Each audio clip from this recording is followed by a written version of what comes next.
ಬಿಸ್ಮಿಲ್ಲಾಹಿರ್ ರಹಮಾನಿರ್ Rahim. Mall ಖರ್ಚು ಮಾಡುವುದರ ಬಗ್ಗೆ ಹಜರತ್ ಅಬು ಸಯೀದ್ ಖುದ್ರಿ ರದಿಯಲ್ಲಾಹು ತಆಲಾ ಅನ್ಹುರವರು ರಿವಾಯತ್ ಮಾಡುತ್ತಾರೆ.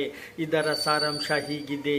ಪ್ರವಾದಿ ಮುಹಮ್ಮದ್ ಸಲ್ಲಲ್ಲಾಹು ಅಲೈಹಿ ವಸಲ್ಲಂ ರವರು ಹೇಳುತ್ತಾರೆ, ಜೀವನದಲ್ಲಿ 1 ದಿರ್ಹಮ್ ಖರ್ಚು ಮಾಡುವುದು ಸಾಯುವ ಕ್ಷಣದಲ್ಲಿ 100 ದಿರ್ಹಮ್ಗಳು ಖರ್ಚು ಮಾಡುವುದಕ್ಕಿಂತ ಮೇಲಾಗಿದೆ, ಉತ್ತಮವಾಗಿದೆ. ಆದುದರಿಂದ ಸ್ನೇಹಿತರೆ, ಅಲ್ಲಾಹ್ ಸುಬ್ಹಾನಹು ವ ತಆಲಾ ಬಹಳ ಕೃಪೆ ಇದೆ. ಅಲ್ಲಾಹ್ ಸುಬ್ಹಾನಹು ವ ತಆಲಾ ನಮ್ಮನ್ನು ಜೀವಂತವಾಗಿ ಇಟ್ಟಿದ್ದಾನೆ. ಆದುದರಿಂದ ಅಲ್ಲಾಹನ ದಾರಿಯಲ್ಲಿ ಹೆಚ್ಚಾಗಿ ಖರ್ಚು ಮಾಡುವ ತೌಫೀಕು ಕೊಡಲೆಂದು ಅಲ್ಲಾಹನಲ್ಲಿ ಬೇಡಿಕೊಳ್ಳೋಣ. ಆಮೀನ್.